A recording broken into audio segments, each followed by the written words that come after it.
Welcome to a series or a session about rethinking your welcome emails. Today, Dennis and I are going to talk to you about why and how you should go about doing that. So I'm Ashley Guttuso. Dennis Shiao. Let's get started. Okay, I want you to imagine that Dennis and I are out on our very first date. And we go to a dinner, we have drinks, we go to a movie, and at the end of the night, wait, what? Oh. Engagement ring here. That's funny, right? A lot of brands think that after you subscribe to their email, they can start calling you. Maybe you opened an email or clicked, and that you're ready to buy their product. That is really a mistake. It's too early to get product, brand, or brand consumer matrimony at that step. Way too early, with very few exceptions. You need to build some trust. So we're going to talk today about building trust using an email welcome series. Wait, what? All right. So what we're not covering today, you all probably have subscribed to an email or maybe made a purchase at an e-commerce store and you get a thank you email. It's a one and done email. It's kind of transactional. It's almost like it's lazy. It's there. Oftentimes it's like a template in an email marketing system. We're not talking about that today. We're going to talk about, and there are some examples that are done well. We're going to talk about a series where the consumer is opting into your content. So it's a content-oriented newsletter. And we're going to talk to you about how to stage a welcome series before they get into the actual newsletter. Why? Because the goal of content is to earn trust. This is the beginning of your brand potential customer relationship. So you want to think like a media company and put trust first. This is an example from Ann Hanley. Ann was on the stage yesterday morning. Her newsletter is called Total Anarchy. I think it comes out every Sunday. And Ann's welcome email asks two important questions. She says, why did you subscribe and what do you hope to learn here? So she's already starting a conversation with you. She's wanting to find out some of the reasons why you subscribed and what you're interested in. She has told me that she uses this welcome email. So first of all, she gets 30% reply rate. That means of all the welcomes, 30% of the people actually write a reply back to her. And she uses this for audience research to inform her subsequent editions of the newsletter. That's a fantastic idea. 65% open rate. So what you can see here is that your welcome email will probably be one of your highest open rate emails just because someone's actively just subscribed. This is the first thing they get from you, and so they're inclined to open that. So this is a real opportunity to do more than just a simple transactional email. This is where you're going to start to build trust with content and value. And so when we're talking about content subscriptions or ebook downloads, you want to be thinking about the fact that that's their first engagement with content from you. And what you now have the opportunity to do is look at some of these benchmarks, like Email on Acid is saying that welcome emails get like an 85% open rate on occasion, 25% click rate, 29% click to open rate. So you'd be wasting a very powerful email if you didn't harness and leverage that to make the best impression possible.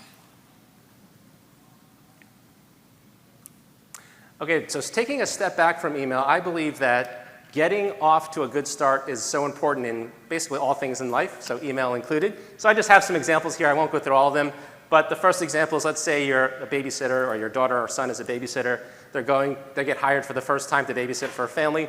How do you get off to a good start as a brand new babysitter? You could ask the kids if they have food allergies and make them a meal without even being asked. A bad start is you watch TV inside and let the kids go run around outside and they're unsupervised. So the concept here is just like with these examples, one of my favorite examples is actually, I'm a baseball fan and I was watching my team recently. They had a new prospect come up and on his first pitch in the major leagues, he hit a home run. And I thought that was fantastic. So what you want to do with your emails is hit that home run. And just like you wouldn't propose on a first date, you wouldn't ask someone to buy your product just the moment that you got them to consent to receiving content from you. And you might think like, okay, duh, we're publishing content to build trust and convert customers. But are you really? When our intention is to be helpful, but we chase that helpfulness with a hard sales pitch, we undermine the trust that we've just begun to build. And then suddenly, we've outed our true intentions to get you to trust us enough so that we can sell you something, without putting in the work to actually build the trust and earn that relationship. And this is the reason that people don't trust brands, because they have been burned before. That's up to you. Oh, this is me? Yeah? Do you trust me? I Not trust yet? you. I trust Okay. you. Oh, I haven't earned it. okay, we're just going to move on. Okay, so what do we... I do trust you. Thank you. So we're going to talk today about what to do instead to earn that trust. We're going to show you some examples of emails that we like that reinforce the points we're giving here today. Let's just jump right in. So this is from Lonely Planet. There's a couple of key things that I like from this email. They're providing some content up front. They are thanking you for joining us. Importantly, they are setting expectations. I think that's important at the start of a relationship. So they're saying here, we're not going to waste your time with clickbaity headlines. We will talk about building trust so that you can pitch eventually. So they just have a little subtle 20% off discount code at the bottom. You don't have to do that in your welcome email, but it kind of feels like it's a treat at this point if you want to take advantage of that. But I think the key thing for me here is setting expectations to understand what you will or will not get in this relationship, this email relationship. All right, this next email is from Cognism. You'll notice right away that the sender's picture is in the header. This email is from Alice, and it reads like it is from her, a person at the brand. Research shows that people are more willing to open emails from brands when it is from a person at the brand versus the brand name in their inbox. They feel like there's a connection there that's stronger than just the brand. So in addition to providing instructions on what to expect, she also dedicates space to what you should do if you want this email to land in your primary inbox every time you receive it. Because there's a couple of signals that you can give to your email client, and she breaks those down client by client to help her readers know what they should do. Now, this is a brand newsletter, but she's walking them through that as if she's their friend, and she wants to make sure that they get to the right place at the right time the next time they plan to meet.